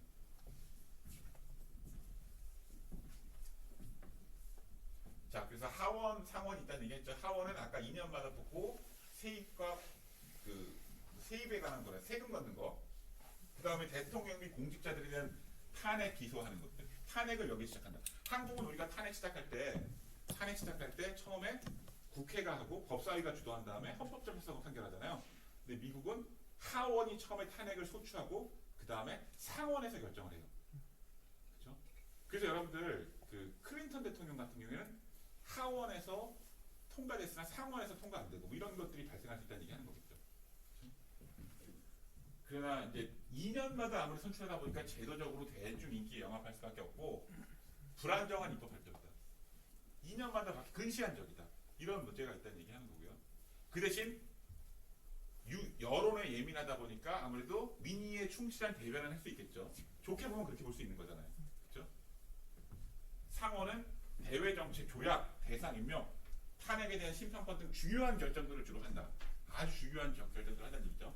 하원의원보다 적은 의원수, 하원의원보다 긴 임기, 1913년 이전까지는 주의원의 선출. 이게 무슨 말이냐면은 아까 제가 하원과 상원 역할을 말했잖아요. 하원은 민의에 좀 더 센시티브하게 반응해라 그랬죠. 상원은 막 민의나 포퓰리즘에 흔들리지 말고 나라를 전체를 위한 대의를 결정했다고 이거예요. 그러다 보니까 애초에 그 건국의 아버지의 제도를 디자인할 때는 상원은 우리 유권자들이 직접 뽑는 게 아니라 주의회를 선출해서 주의회 사람들이 뽑았어요. 한 번 더 필터를 했다는 얘기하는 거예요. 그러면은 조금 더 여론의 압력으로부터 좀 더 자유롭겠죠. 그래서 그러나 그것도 이제는 1913년에 수정법 통해서 직접 뽑게 바뀌었어요. 그럼에도 불구하고 하원과는 차별화가 되죠. 그렇죠? 그리고 상하원 435명 인구수에 따라 지역 보합정. 그 다음에 주마다 2명. 1914년 이전까지는 주의회 선출했고 14년 이후에는 주민들이 지역 선출했다. 이거는 뭐냐 하면은 자 우리가 미국을 생각할 때는 미국은 50개 주만 생각하잖아요. 뭐 작은 주 생각하면 아까 인구가 적은 이거 와이오밍도 생각하고 또 떨어져 있고 섬인 하와이도 생각하죠. 그죠? 하와이에도 보면은 뭐 하원이 있고 상원이 있어요. 근데 우리 가장 가깝게 갈 수 있는 미국이 어디예요? 여기서 괌 아니에요? 괌? 물론 여러분들 여기서 갑자기 뭐 용산이요 아니면 평택이 이렇게 얘기할 수도 있어요. 거기도 뭐 캘리포니아 이런 그런 게 있으니까 그런 우편부로가 있으니까. 실제로 보면 거기도 또 배달이 온대더라고요. 그 백종원의 백패커리도 보면 캘리포니아처럼 뭐 거기 있대잖아요. 그죠? 근데 이 그 괌이나 이런 데는 의원이 없을 것인가 이렇게 생각할 수 있잖아요. 그죠? 괌, 푸에르토리코, 그 다음에 뭐 그 사이판 이런 데도 있잖아요. US 버진 아일랜드 이런 데. 이런 데도 보면은 투표권은 없으나 대표를 선출해서 옵저버로 보내요. 관찰자. 근데 뭐 논의가 되는 거는 사실 푸에르토리코 같은 데는 그 카리브해 있잖아요. 거기서는 계속해서 우리가 뭐 51번째 주가 돼야 되는 게 아니냐 이런 논의가 나오는데 51번째 주가 되는 건 단순 인구수의 문제만은 아니고 모든 주들이 다 동의를 해주고 그런 절차가 필요하겠죠. 그렇죠? 자, 그래서 이 작년 중간선거, 작년 2022년 11월 중간선거를 통해서 구성된 2년마다 구성되죠. 제 지금 118대 의회예요. 117대 의회가 올 1월에 끝난 거거든요. 2년 임기에. 그래서 보면은 자, 상원의 의장은 이 사람 누구예요? 카멜라 해리스. 상원 의장은 미국 부통령이에요. 우리 한국에 왔었잖아요. 기억 안 나요, 여러분들? 이게 이분 좋은 게 약간 최초의 여성이자 유색인 그 부통령인데 이분이 한국에서 이슈가 됐던 건 옛날에 문재인 대통령 만났을 때 이제 악수하고 나서 이렇게 손 이렇게 막 해가지고 뭐 기억나시죠? 그런 거. 그래서 나오는데 이게 재밌는 게 자 보세요. 제가 좀 이따 얘기할 건데 카멜라 해리스가 있고 그 다음에 여기 프레지던트 프로 템포라는 거는 패티 모레이라는 사람인데 일반적으로 이런 거는 나이가 가장 많은 의원이 맡아요. 관례적으로. 그 다음에 48명의 공화당원과 49명의 민주당, 그 다음에 3명의 인디펜던트가 있는데 그중에 2명은 민주당과 함께 간다. 대표적인 사람이 버니 샌더스요. 그 다음에 여기는 케빈 메카시 공화당, 220명의 공화당, 213명의 디마크라시 이렇게 있다 그래요. 여기 베이컨시가 있는데 한 명은 얼마 전에 바로 선거에 돌아가셔가지고 버진이 다시 선출했어요. 선거 당선했지만. 자, 이걸 잠깐 얘기하는데 자, 상원의장은 부통령이 겸직한다 그랬잖아요. 실질적인 거는 하지 않는데 이 사람의 역할은 뭐냐면은 상원에서 투표를 했는데 타이가 나왔다. 그러니까 동수가 나왔다. 가부가. 그럴 때 타이 브레이킹 역할을 해요. 그거를 깨는 역할이죠. 그래서 사실 117대 의회에서는 이게 보면은 공화당과 민주당의 의석수가 똑같아서 항상 카멜라 해리스가 타이 브레이킹을 했어요. 근데 이번에는 보면은 뭐 민주당이 더 의원수가 많잖아요. 그러니까 카멜라 해리스의 타이 브레이킹이 필요 없어졌다 이런 얘기 나오죠. 그래서 원래는 중간 선거에서 항상 현직 대통령이 좀 선전하지 못하는 경우도 크거든요. 무슨 말인지 알겠어요? 무슨 말이냐면 여러분들도 사실 일단 대통령을 뽑았어요. 그럼 대통령 임기가 가장 높을 때가 언제일 것 같아요? 대통령 임기가 가장 높을 때 당선 막 됐을 때 아니겠어요? 그죠? 그리고 당선하면은 인기가 떨어지겠죠. 근데 2년 있으면 인기가 떨어질 거 아니에요. 근데 코로나 팬데믹에다가 지나치게 관리하죠. 그 다음에 또 뭐 경제도 안 좋았어 미국에서. 그래서 막 인플레이션도 심해. 그러니까 당연히 고전할 줄 알았는데 상원에서 선전했어요. 물론 하원은 뺏겼지만 상원은 차지하고 하원은 뺏겼지만 이런 경우를 뭐라 그러냐면 분점정부라 그래요. 그래서 대통령 입장에서는 부담스럽죠. 의회가 적극적으로 행정부를 견제할 테니까 공화당, 민주당 다르잖아요. 그렇죠?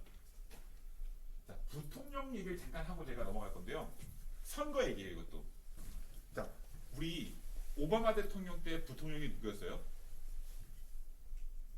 지금 미국 대통령이 바이든이었어요. 자, 오바마 대통령은 미국 선거할 때, 대통령 선거할 때 우리가 러닝메이트라고 그러잖아요. 그럼 오바마 대통령은 왜 바이든을 러닝메이트로 지명했을까요? 뭐 답을 얘기하면은 자기랑 너무 달라서요. 여러분도 생각해요. 오바마 대통령은 나이도 어렸고요. 최초의 흑인 대통령이었어요. 그러면은 미국 주류에서 볼 때 얼마나 불안해 보이겠어요, 사람이. 나이도 어린데 한 번도 경험해보지 못했던 흑인 대통령이야. 얼마나 불안하겠어요. 그러니까 백인의 안정감 있고 상원의원을 상당히 오래 해서 경륜이 있는 바이든을 지명해서 그 부족한 부분을 채울러서 선거에 선전했던 거예요. 똑같은 논리예요. 그럼 바이든 대통령이 가지지 못한 게 뭐예요? 연륜과 경험, 나이는 다 갖고 백인 할아버지예요. 그럼 가지지 못한 게 뭐예요? 유색인, 여성, 그 다음 뭔가 패기, 젊음 이런 거 아니겠어요? 그러니까 흑인의 막 떠오르는 젊은 여성 정치인인 카멜라 해리스를 지명해서 자기가 가지지 못한 것을 보완하라고 했죠. 특히나 자기는 민주당의 대통령 후보잖아요. 민주당은 뭐예요? 젊고 여성이 좋아하고 사회 약자들을 대변하잖아요. 그러니까 그거를 보완하는 그런 역할을 부통령이 주로 한다는 얘기하는 거겠죠. 이해가 되시죠? 자, 이런 흐름 속에서 미국 정치는 전개되고 있는데 미국 정치의 최근에 가장 큰 문제는 양극화예요. 양극화는 뭐냐면은 서로 우리도 그렇지만은 두 정당이 보수 진보로 갈라져가지고 너무 다르게 간다는 얘기하는 거죠. 위에는 공화당, 밑에는 민주당, 너무 다르다 이 얘기하는 거죠. 갈등이 심해요, 되게. 우리도 그렇잖아요. 이건 상원. 물론 하원과 상원 중에서 양극화가 좀 더 심한 데가 어딜까요? 하원이에요. 왜? 상원은 조금 더 자율성이 있으니까. 그다음 민의로부터 좀 자유로우니까. 그래도 둘 다 양극화되어 있다. 이게 보면 상원과 하원의 양극화 정도인데 빨간색이 조금 더 심하긴 하죠. 그렇죠? 이 양극화가 이 가운데로부터 많이 증가하고 있다. 이런 트렌드. 그러니까 우리 못지않게 미국에서도 좌우 갈등, 의회 내에서의 좌우 갈등이 심각하다. 이러면 아무래도 전국의 교착이나 이런 것들이 상당히 심하겠죠. 그렇죠? 이것도 똑같은 얘기예요. 의회별로 올 때 상하원에서의 양극화가 진행되는 얘기를 하는 거고요. 그렇죠? 자, 이거는 뭐냐면은 인구가 감소. 2010년도 인구조사 결과고요. 요 다음은 2020년 인구조사 결과거든요. 제가 아까 뭐라 그랬어요? 상원 모든 주들이 2명씩인데 하원은 인구에 따라서 재분배한다 그랬잖아요. 재백정. 그럼 이거를 보면은 어디에서 인구가 줄고 어디에서 인구가 느는지 알겠죠. 여기 보면 2020년 걸 볼까요? 여기 보면은 2020년 거 보면은 여기 이 색깔 뿌여 이런 희멀건한 데는 인구 변동이 약한 데예요. 근데 노 체인지죠. 여기 보라색 제가 예뻐하는 색깔인데 스테이트 루징 원 시트예요. 한 시트 잃은 거고 녹색으로 갈수록 투 시트 더 얻은데요. 자, 이쪽 전통적으로 오래된 지역은 잃어버렸죠. 반면에 여기 보면은 녹색, 이 남부 이런 데는 서부 이런 데 살기 좋은 데들 의석을 얻었어요. 과거에는 보면은 이 중부에서 의석을 많이 잃었고요. 여기 남부가 의석을 많이 획득했죠. 인구 이동의 트렌드를 볼 수 있는 거예요. 알겠죠? 뭐 대통령제 아까 얘기했으니까 넘어가고요. 대통령 뽑는데 약간 얘기했죠. 다이렉트가 직접 선출할 것이냐 아니면은 선거인단으로 선출할 것이냐 얘기했었죠. 근데 선거인단을 선출하는 이유는 연방국가이기 때문에 모든 주의 구성원들에게 누구도 소외되지 않게 하기 위해서 이런 디자인을 했다는 얘기했어요. 그렇죠? 그래서 위너 테이크홀 방식이다 이런 얘기했고요. 자, 뭐 선거인단 수는 538명 얘기했어요. 그렇죠? 아까 얘기했죠. 전체 전체 선거인단 말고 유권자 투표에서는 힐러리가 있겠지만은 여기서 보면 선거인단 538표 중에서는 538의 과반이면 얼마예요? 여기 나오죠? 270개잖아요. 그렇죠? 270을 넘으면 이기는 건데 도널드 트럼프가 힐러리 클린턴을 이겼죠. 그래서 여기 빨간 줄, 파란 줄 이렇게 있거든요. 자, 전통적으로 파란 데는 여기 뉴잉글랜드 이쪽 북동쪽, 그다음에 캘리포니아 서부 이런 데. 그다음에 빨간 데는 이런 데가 많은데 아까 제가 여기 보면 펜실베니아, 오하이오, 그다음에 여기 미시간, 그다음에 위스콘신 이런 데가 전통적으로는 파란색이었는데 트럼프가 채갔다는 얘기했죠. 이것이 힐러리 클린턴에서는 패채겼다는 얘기하는 거고요. 그다음에 이거 2020년 대통령 선거 결과거든요. 여기 보면은 바이든이 힐러리 클린턴은 갖지 못했던 여기 보면은 펜실베니아, 미시간, 위스콘신 다시 가져왔죠. 보이나요? 그런 식으로 해서 이겼다는 얘기하는 거죠. 그러니까 주 단위의 공략이 중요하다는 얘기하는 거예요. 그다음에 여기 중간중간에 또 파란 데도 많고 여기 보면은 조지아주 있잖아요. 옛날에는 조지아주가 남부 다 빨겠잖아요. 근데 힐러리 클린턴이 바이든은 여기 있겠죠. 조지아가 재밌는 게 남부고 원래는 빨간색이었는데 조지아주의 대표적인 도시가 어디가 있어요? 아틀란타. 아틀란타 하면은 가보시면 알겠지만 흑인 인구가 상당해요. 유색인들이 과거에 비해서. 그러니까 당연히 민주당 인구들이 많이 유입됐겠죠. 우리도 보면은 도시와 농촌의 격차가 심하잖아요. 여기도 마찬가지예요. 보시면 자, 여기 비교가 되죠. 어디를 잃고 어디를 얻었는지 알 수 있어요. 여기 부분에서 보면은 여기 보면은 빨간색이 많은데 여기 보면은 다시 여기 파란색으로 다시 가져왔잖아요. 여기도 보면은 요런데 여기 보면 아리조나 같은 데도 마찬가지예요. 이 서부에서 유입되고 남부에서 유입된 멕시코에서 넘은 히스패닉 인구들 유입 인구들이 많다는 얘기하는 거죠. 그렇죠? 자, 요거는 뭐 넘어가면서 지금 보면은 우리나라 같은 경우에는 미국이랑 한국이랑 차이를 좀 한번 얘기하고 싶은데 유권자 등록 얘기를 한번 할게요. 자, 우리는 사실 선거하러 가면은 그냥 자동 가서 여러분들 주민등록증 갖고 가서 선거하죠.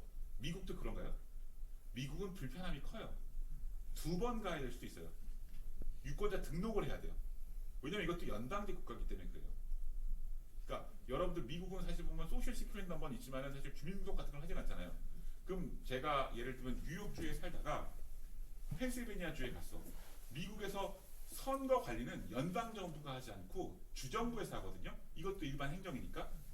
그럼 주정부하고 미국의 선거 행정자 주의회가 해요. 선거 관리가 다 주소관이니까. 그러면은 독립적으로 운영된다는 얘기잖아요. 그럼 제가 만약에 뉴욕주에 있다가 그 펜실베니아주로 이사를 했다. 그러면 제가 이사인지 그 사람들이 알까요? 제가 신고하기 전까지 모를 거 아니에요. 그러면 그런 경우가 생기지 않겠어요? 펜실베니아주랑 뉴저지주에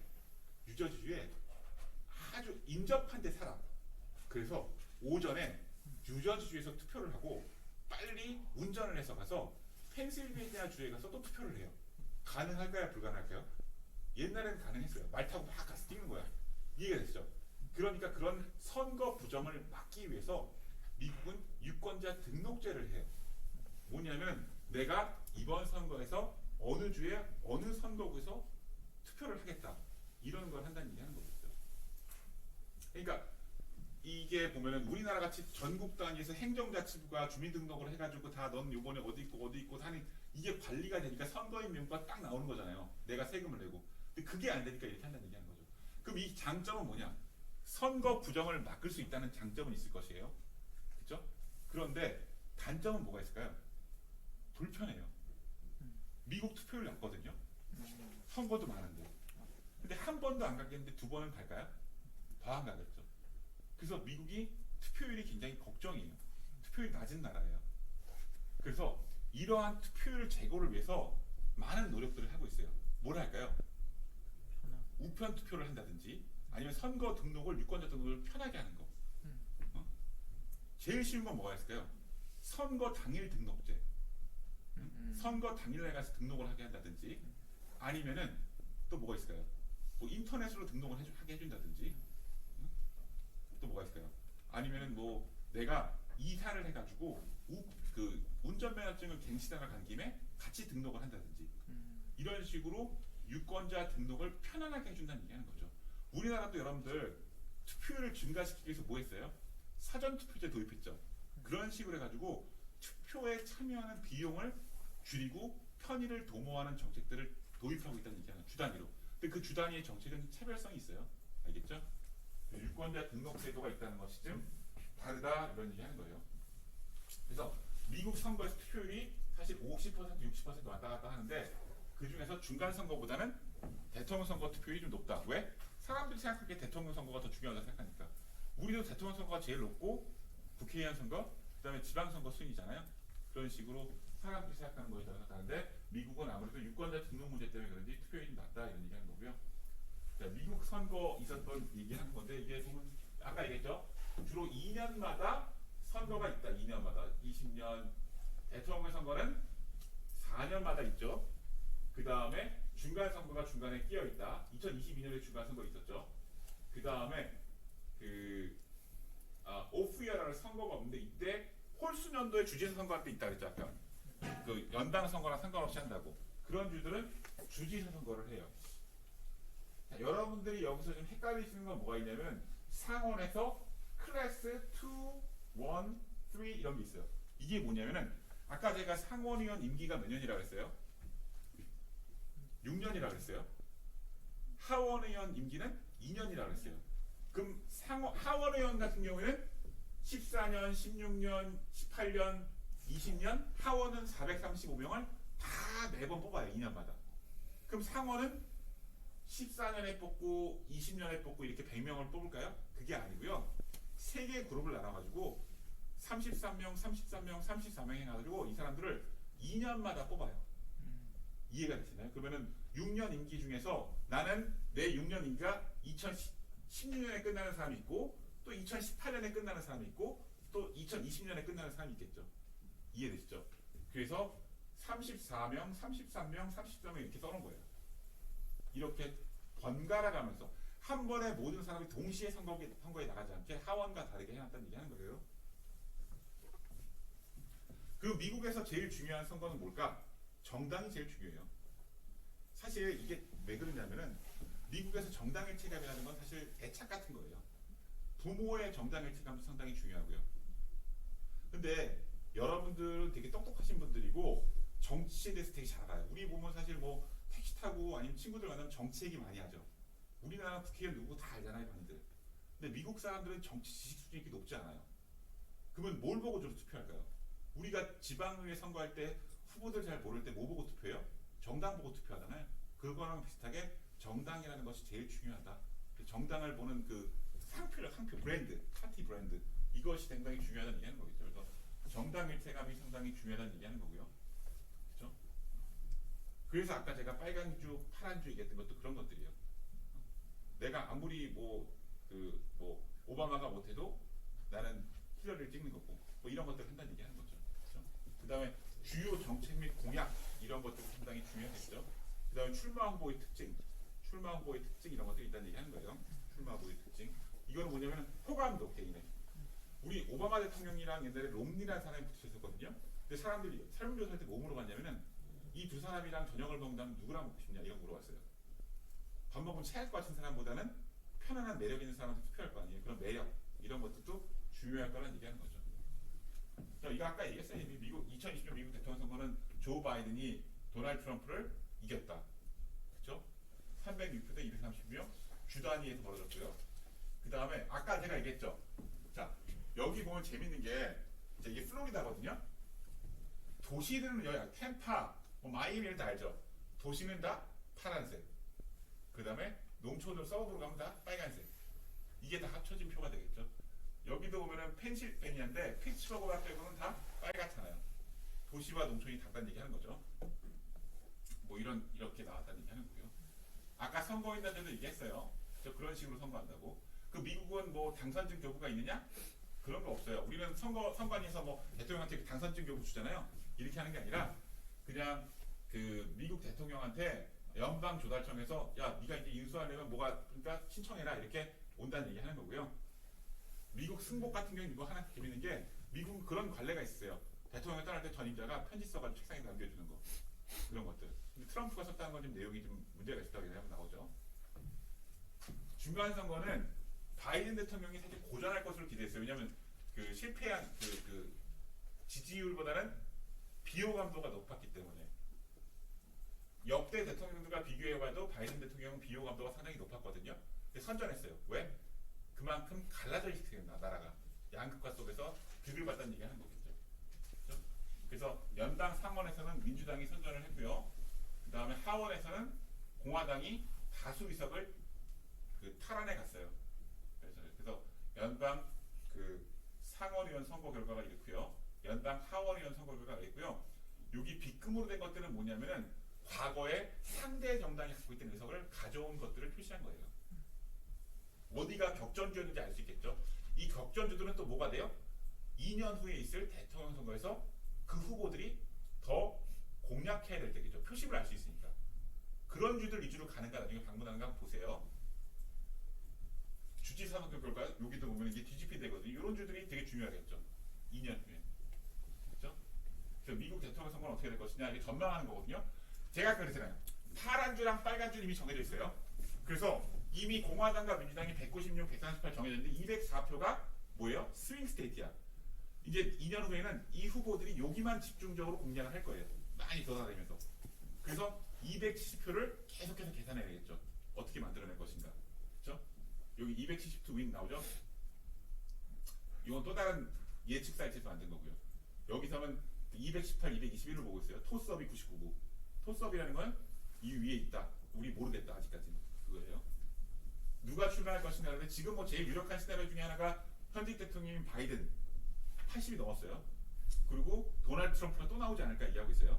근데 이 외에도 후보들이 있어요. 그 도널드 트럼프의 재직 당시에 부통령이었던 마이크 펜스도 계속해서 트럼프를 공격하고 있고요. 그다음에 바이든 아직까지 나이가 이번에 2024년에 나와서 당선되면 거의 90살까지 대통령 하거든요. 근데도 나오겠다는 2022년 중간 선거에서 성적이 괜찮았기 때문에 그래서 이 둘이 다시 대결하는 것이 아니냐 이런 얘기 나오고 있고요. 그래서 이거는 예측하는 사이트에서 가져온 건데요. 보면은 이제 거의 다 왔어요, 여러분들. 그 해리스 디센티스, 해리스 트럼프 이렇게 해가지고 조사한 거거든요. 그래서 보면은 뭐 나오는데 비등비등하죠, 사실 결과가. 그렇죠? 디센티스는 누구냐면 트럼프에 견줄 만한 플로리다 주지사, 젊고 보수적인 사람. 해리스는 부통령. 여러 가지 조합들을 조사하고 있는 거예요. 그렇죠? 그 다음에 여기 보면 그 니키 헤일이라고 그 트럼프 행정부에서 일했던 사람, 백악관에서 디센티스, 트럼프 이렇게 여러 조합들을 통해서 예측하고 있는 거죠. 근데 사실 미국 대통령 선거는 예측이 쉬워요. 틀리는 게 많지만 왜 그렇겠어요? 아까 제가 이미 얘기했죠. 빨간 데 파란 데 이미 다 정해져 있어요. 근데 스윙 스테이트 위주로 여론조사해가지고 민주당이 앞서나 공화당이 앞서나 지지율이 아니면은 후보가 정해지면은 누가 더 호감도가 높은가 이런 것들만 조사하면은 어느 정도 선거의 윤곽이 보이겠죠. 이해가 되세요? 왜 전체 3억 인구 유권자 그걸 보는 게 아니라 주로 주 단위에서 선거인단 투표가 결정되기 때문에 상대적으로 한국보다는 예측이 쉽다는 얘기가 있어요. 이해하고 보면 그렇다는 얘기하는 거죠. 말이 되나요? 예, 그러면 여기까지 하고 질문 있으시면 하겠습니다. 너무 많이 제가 길게 해가지고. 아닙니다. 딱 맞게. 질문 없습니까, 여러분들? 좀 이해가 되셨나요? 질문 없어요. 한 명도 조시는 분이 없고 되게 감동적인 어떤 그 관전 태도를 보여주셨습니다. 아니 자발적으로 제가 찍고 말씀드리지만 다 자발적으로 신청해서 말씀드린다는 네. 말씀을 드렸습니다, 선생님. 우리 좀 마지막으로 질문 없어요. 그냥 아주 단순한 질문. 우리 저 IR 뭐 아니 너무 이렇게 제가 보기엔 완벽한 강의였다고 저는 생각합니다. 그런데 제가 그런 게 아니고 대표 선수 중에는 제가 국제관계학을 그래도 전공하는 학생이 있기 때문에 여기 우리 혜연 씨나 예담 씨, 네? 좀 대표로 우리 마지막 질문 어때? 질문 좀. 감사합니다. 아니 뭐 좀 답변한 거 없나? 트럼프는 나옵니까 교수님 또? 뭐 본인이 의지는 있으니까요 지금. 그러면 공화당 경선에서 승리할까요? 그거는 지켜봐야 되겠지만은 지금으로서는 그래도 트럼프가 제일 그 경제 쪽에서는 그 지지율이 높고 그러니까 고정. 근데 사실 모든 정치가 그렇지만은 고정 지지율이 높다는 건 그만큼 고정 반대층도 높다는 거거든요. 트럼프의 그 지위를 위협할 만한 강력한 후보가 부상하는지가 굉장히 중요할 것 같은데 그 지난 중간 선거 때 그 플로리다주에서 디센티스라고 하는 사람이 나오면서 굉장히 그 좀 주목을 끌었죠. 그래서 트럼프가 선거 끝나자마자 또 바로 디센티스를 저격하는 발언들을 많이 했거든요. 디센티스가 좀 매력적인 게 사실 보면은 플로리다 주지사인데 하버드 대학교 나오고 그 다음에 뭐 이라크 파병도 갔고 군복무도 되게 성실했고 나이도 저랑 비슷하고 40대거든요. 40 중반. 그러니까 사실 보면 공화당에서 트럼프의 대항마 나이로 보나 군 경력으로 보나 여러 가지로 볼 때 그래서 얘기가 나오고 있죠. 그래서 어떻게 될 것인가 이제 바로 아마 올 연말부터 미국 대통령 선거 레이스가 분위기가 본격 도입될 것 같거든요. 그러니까 그걸 지켜보면 되겠죠. 그럼 마지막으로 트럼프가 나오면은 또 그 20년. 2016년도였죠. 그때 같은 반전이 또 근데 생길까요? 뭐 사실 뭐 이거는 참 얘기가 하기가 어렵지만은 너무 만약에 트럼프 대통령도 사실 보면 반감도 높고 그 다음에 또 나이도 많잖아요. 그러니까 아마 새로운 얼굴에 대한 어떤 기대도 있지 않을까 이런 생각이 들고요. 근데 미국 정치는 워낙에 특이한 부분들도 많거든요. 사실 보면 트럼프가 이길지도 몰랐잖아요. 보면은 네. 옛날에 보면 막 그 저기 뭐냐 케이블 나와서 막 무슨 데이트 프로그램 하고 막 진행하고 이랬던 사람인데 보면 그래서 어떻게 될지는 좀 지켜봐야 될 것 같습니다. 예. 다른 질문? 여기도 뭐 결과 예측이 궁금하면 아까 제가 들어갔던 것처럼 그 뭐 2024 presidential election forecast 이런 거 치면은 막 여론조사 결과 쫙 모아놓은 것들 이런 538 이런 사이트 많이 나오거든요. 그런 것들 보시면서 나중에 들어가면 이제 스윙 스테이트 위주로 쫙 나와요. 누가 이기나 그런 것들 보면 대충 윤곽이 나오겠죠. 예. 네. 자, 여러분들 오늘 강의 듣고 뭐 이제 미국 대통령 선거가 워낙 관심이 많으니까 이제 좀 그 보는 포인트를